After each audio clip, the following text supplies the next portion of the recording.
live. Alive and kicking.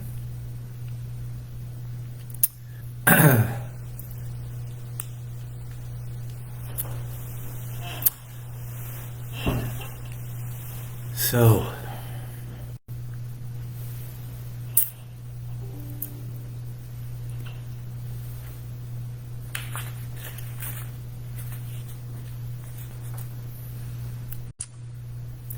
yesterday things didn't work out the way I would have hoped. Well, I didn't say that. They worked out the way I hoped. It worked out well. But just timing-wise didn't work out. But we're here today. We're here to join together today. And we welcome Michael in Germany. Good afternoon, Michael. John, shalom to you in North Carolina. And also good afternoon to Rabbi in Morocco joining us. Fred is in Uganda. Wow. We got from everywhere.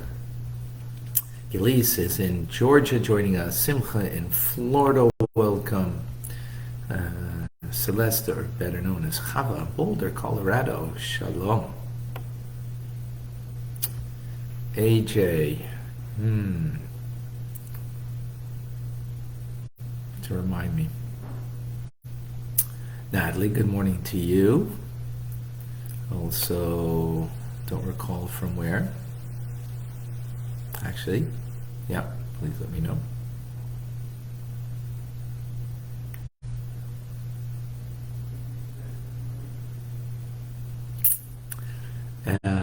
Jackie is joined us from Charlotte, North Carolina. Eugenia is in Calgary. Shula in Vancouver. Good morning. Davida and Liba are in New York. Good morning. Rena, Boker Tov to you in Colorado. And having a terrific Tuesday is Daphne in South Carolina. Sandy, good morning in Michigan. Carmen is in Texas. Shalom. Robin in New Mexico. Diane in Arizona. Batya, Montreal. David. Mark in Santa Rosa, California. Margot is in Belgium. Good afternoon. A cool day, but sunny in New Jersey for Joseph. Welcome. Julia is joining us in Pennsylvania. Hadley is in Massachusetts, North Shore. Welcome. William in Seoul, South Korea. Welcome. And Jelimar Guillermo. I know I'm getting this wrong, in Mexico. Thank you for joining. Leah is in Florida. Good morning. Rusty in Texas.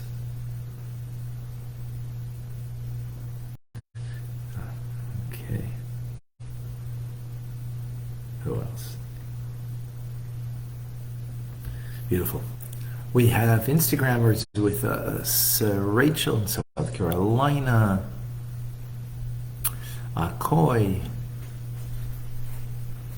excuse me, is in Lima, Peru with us. We have the Heat Doctor. Corals G, Yenta Telebenta.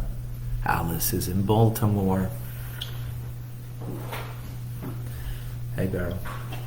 Beryl here. Okay.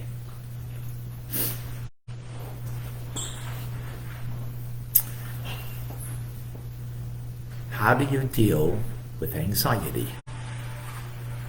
How do you deal with a sadness? Anxiety and a sadness, it's coming from feeling spiritually less than. Feeling spiritually that you're not up to par. That you're lacking. And that's difficult.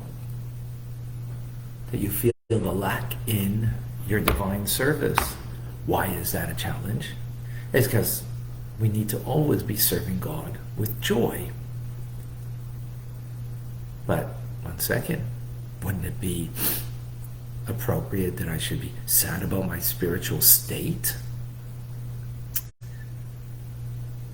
Alter says, well, we got to be careful with that. If that anxiety is coming to the individual, or that downer, that sense of feeling down, is coming to an individual during your work day, during some mundane activity, we have to be wary. Why is that coming to me?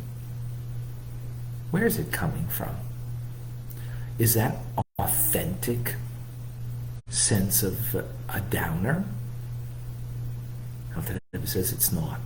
Because why would it come to you in the middle of a mundane activity, something of a holy nature, that you want to own something that you've done wrong? It's a trick, says the Alter Rebbe, of the evil inclination, to make me feel down on myself, and in order that through that down I will actually spiral down a slippery slope. Because a person cannot, by nature, feel displeased with themselves. They need to get out of that place, that space. So what will the person do? Well, they'll either go for comfort food to make them feel comfortable. They'll go watch a sitcom in order to divert their attention from the discomfort that they're having, so they could, feel good about themselves. Because genuine sadness about your spiritual state has to come out of a place of really want to be attached to God. And in the middle of your business affairs, your mundane activities, it's not coming. It's not coming at that moment. Right? This is the example that he's giving. Right? We're going to give examples later, not today, but in other classes, what happens when they come in the middle of, well, we'll get there. So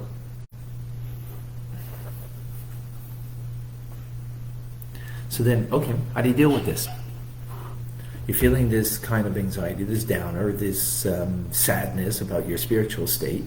It's coming to you not at a engaged holy time, where it's a time to think about these things. Right? There is. So Alter Rebbe says that's exactly what you do. Put a pause on it. Don't let it take you at that moment. Put a pause on it and use it at a genuine time when it's appropriate to take stock. When it's appropriate to consider your shortcomings in life, where you are spiritually, what your lacks are. Set aside an opportune time to reflect on which is interesting. What do you reflect on? Not so much on the sin that you did and how bad you are, but on the greatness of God and that to Him you sinned, which is very telling. So it's not about how low you are, but who you've affected. By doing something wrong, you have touched God in a way that is painful to God. And thereby, when you consider the greatness of God, and that to Him is who you have sinned, then you will have a genuine bitterness in what you have done, and transform the bitterness into sweetness by having remorse, right? As opposed to sadness and anxiety, now you're going to have remorse, and you'll have a bitterness, something we're going to talk about later more about concept of bitterness, but right now that bitterness will be just the opposite of being of a downer, because that bitterness then will be able to give you to change course and to deal with your stuff, own it, and then guess what?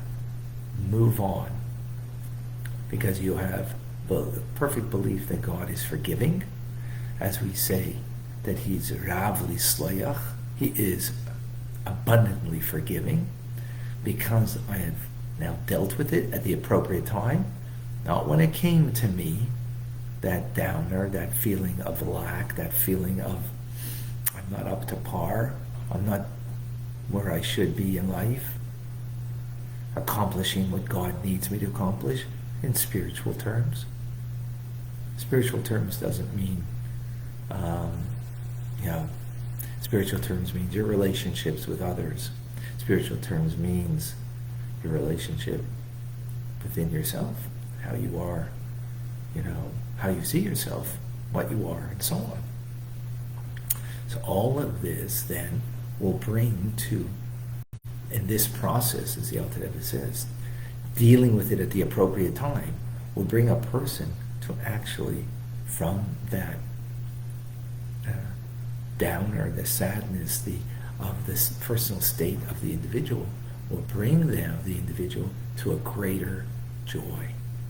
Why? Because you have properly dealt with your spiritual, your inner workings in a manner that you have done tshuva, proper tshuva, and that will bring to a greater joy.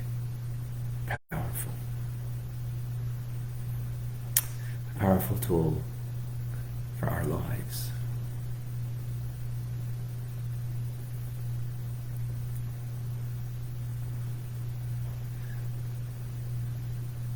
Yeah, John saying that the evil inclination doesn't play fair to elicit feelings of sadness and depression in us, which we have attempt to supplant with lustful behavior.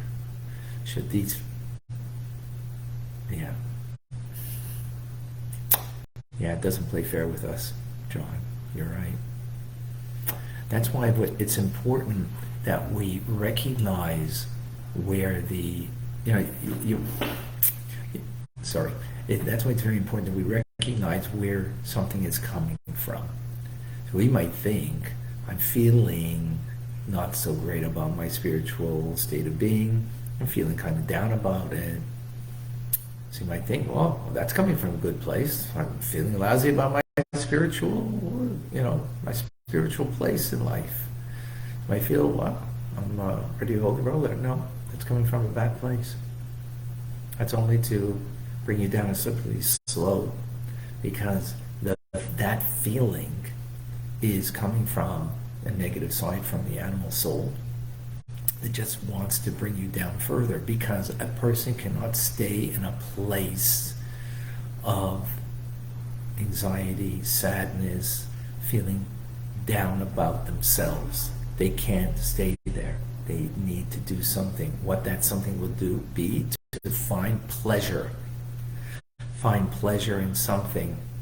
So again, pleasure in the sitcom, pleasure in food, pleasure in things that are meaningless in your life, just so you can avert your attention from the feeling of not feeling good about yourself. That's all the evil inclination. And that's really important to be aware of that.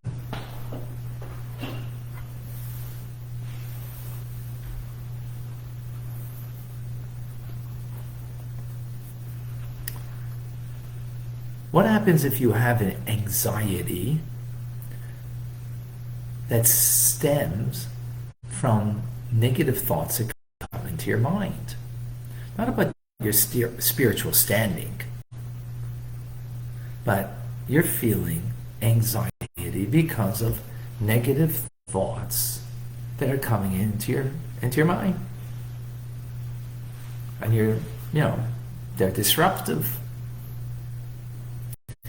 And these thoughts, in this first instance, is not when you are doing a mitzvah,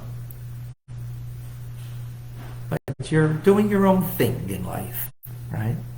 You're walking down the street peacefully and negative thoughts come into your mind, erotic thoughts, negative thoughts about another individual that you just saw coming on the street.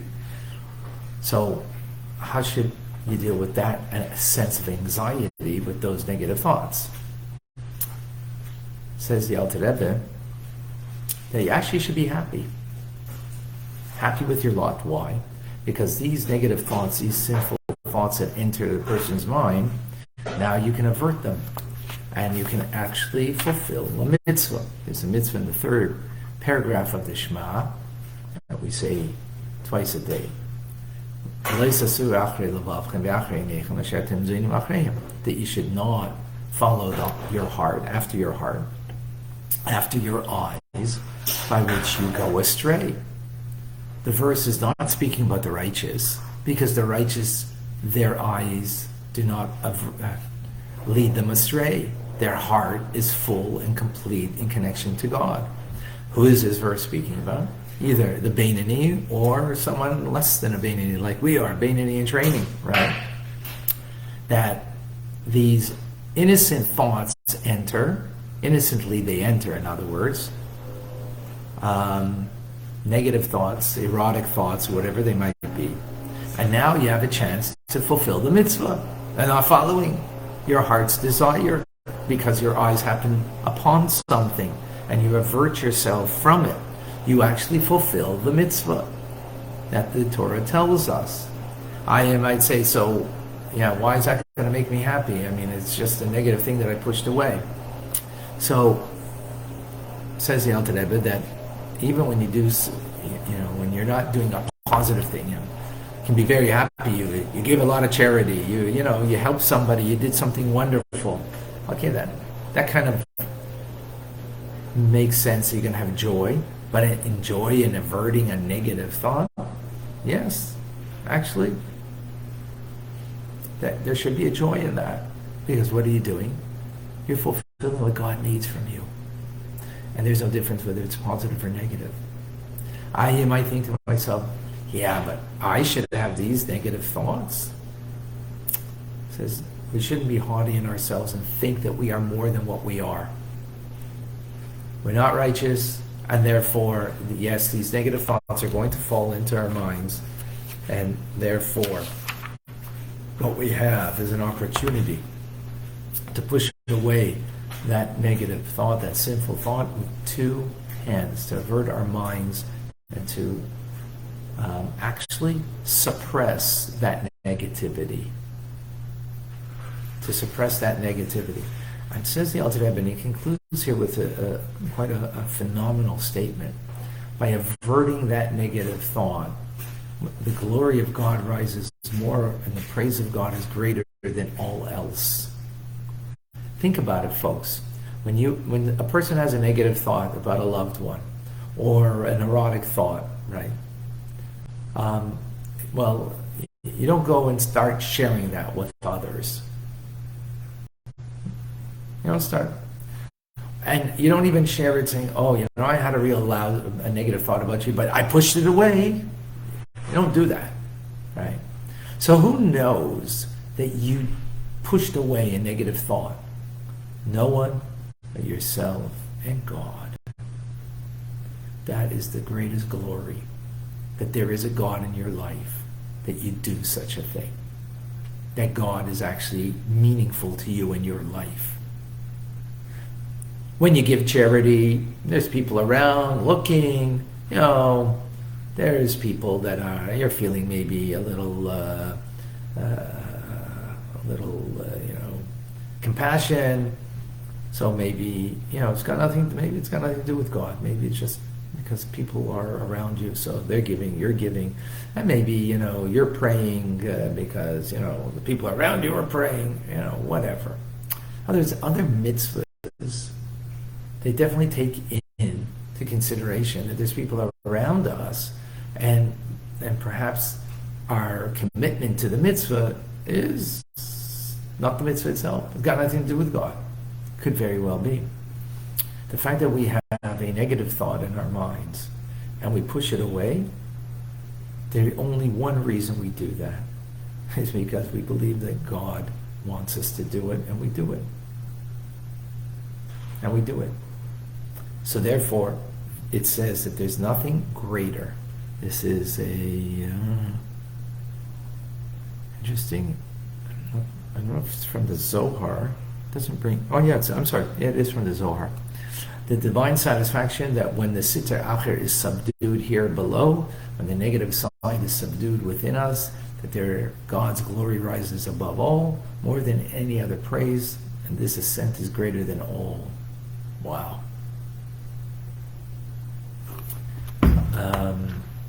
Very powerful statement. So, in wrapping up this point over here, we all have negative thoughts, erotic thoughts. They come into our minds, or negative thoughts about a loved one that we shouldn't have. That will happen. We're not righteous, so we shouldn't feel bad about the fact that these thoughts come into our mind. Not at all. That would be actually a sense of haughtiness, that we think that we're better than that. We're not. This is who we are. That's okay.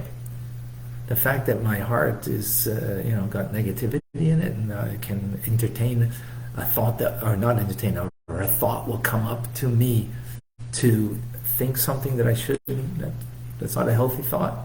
Yeah, it's going to happen. What we do with it, that's totally up to us. And that's the joy we should have, is that I have an opportunity, I have the power to overcome it. I have the power to say no to it and push it away with two hands. Unfortunately, often we kind of give up that opportunity. Often we give up and we just entertain the thought. Then that thought becomes something we start speaking about. And then, from there it just goes down and down. But if we can nip it in the bud when it comes, recognize that I can just push it away with two hands and be joyful in the moment. Joyful that I have an opportunity. Because remember, you're not doing a mitzvah at that time. We're talking about a time of dealing in your mundane engagement. Not when you're learning Tanya. Not when you are praying. That's not what we're talking about. We're talking about when you are just dealing with your day's chores, your business dealings, when you're eating lunch and the like.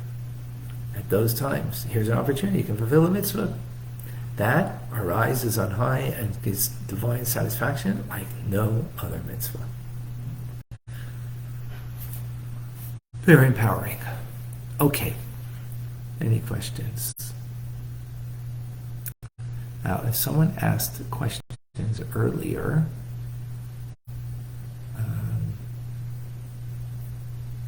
kind of lost the feed over here, I think. Let's see. Instagram. Okay. How's that? JMD. Okay.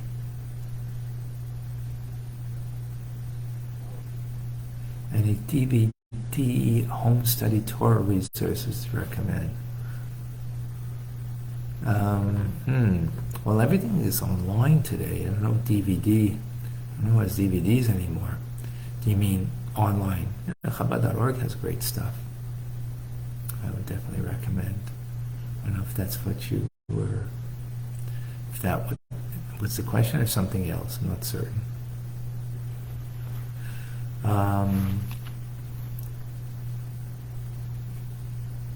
Okay, Davida, you have a question. Let me see if I can find it here.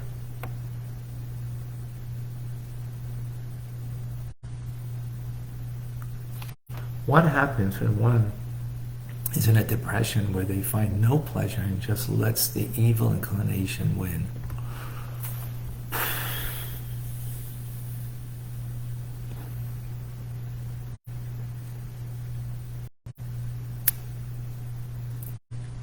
If it's a clinical depression, so I don't have an answer, that Tanya will be sufficient. You might need a professional help if it's, a real clinical depression.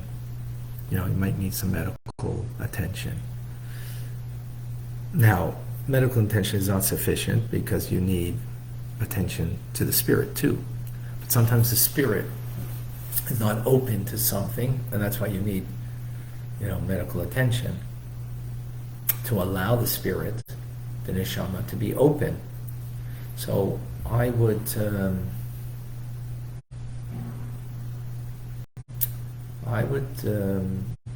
suggest, that such a person, it sounds like they need some medical assistance. Often they're not open to it because they think they're just fine. And learning Tanya every day. Folks, if anybody ever wants to come forward and share their story, at which people share in TRC, which I invite you, what happens is when you learn daily, you just start to change by osmosis. Without even realizing, all of a sudden, you deal with life very differently. So I would definitely, deal with both. Anxiety that comes from pessimism, well, we dealt with that a couple of days ago, actually. Yeah, that's a good question.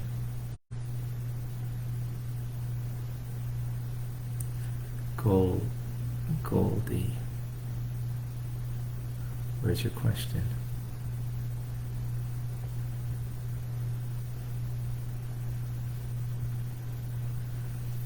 I lost the feed, Golda. Sorry, if you can just put it back in. I will do my best. Myrna, how are you, Myrna? Thank you for joining.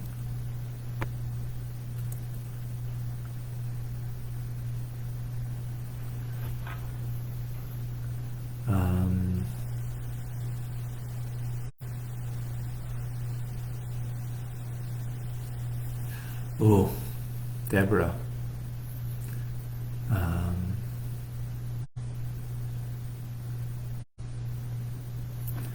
Deborah, I'm going to read what, if you don't mind. I mean, you posted it publicly, so I'm going to read it if you don't mind. She writes that my brother took his life because he thought God didn't love him. I've known beautiful people who didn't make it. These classes have helped them. An open mind is necessary for growth. Keep on blessing the world with your classes. Wow. Thank you. Whoa. Thank you, Deborah. That was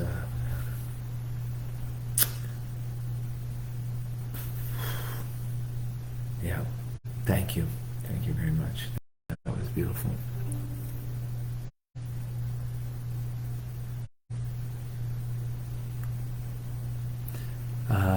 Golda, what is your suggestion for a Jew who has chronic anxiety, doesn't want to learn Judaism about God? It sounds to me like that there might be an issue that might need medical attention. And if it needs medical attention, then,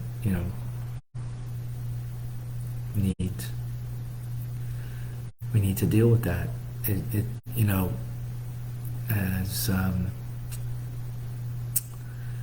As Deborah, like you said, you have to be in a state of mind that you're open.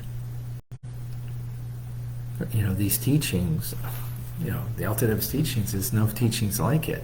It's beautiful.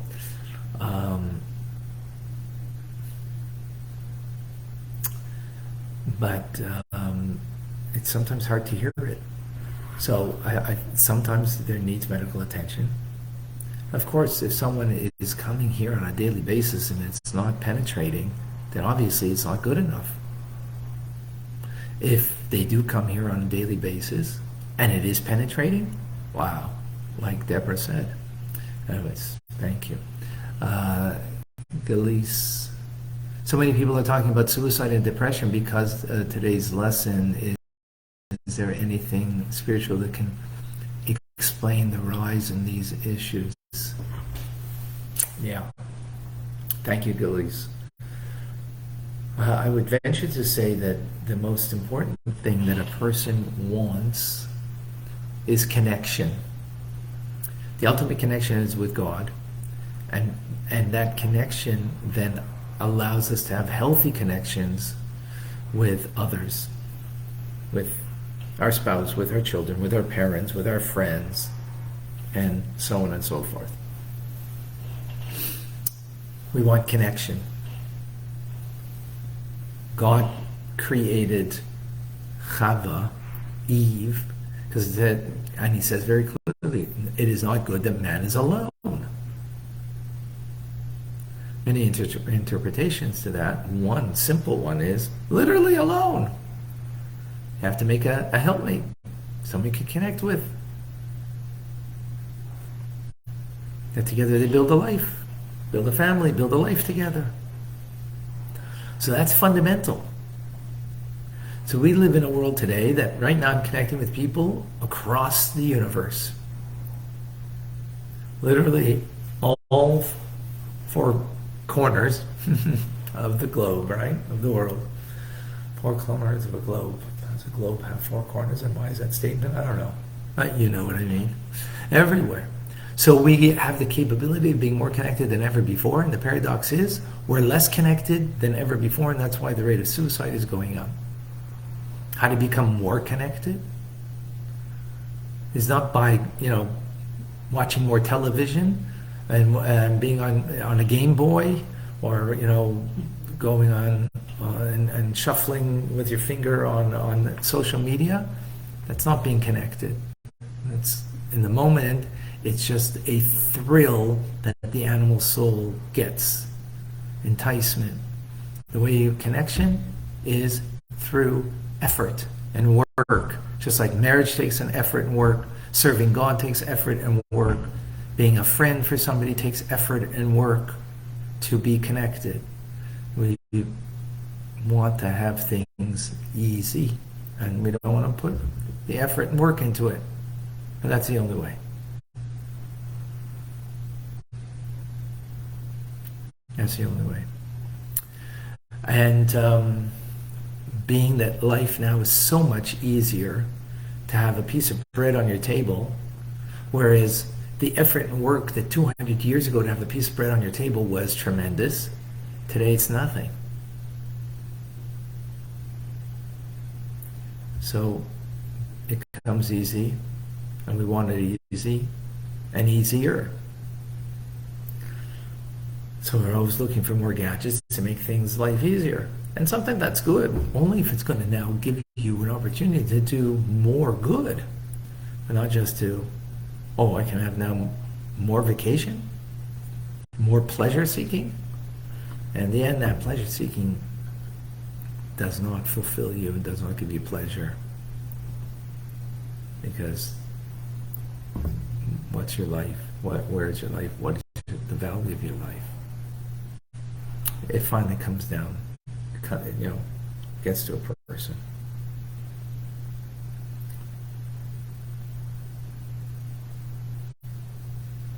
All right, folks, we're going to do Rambam.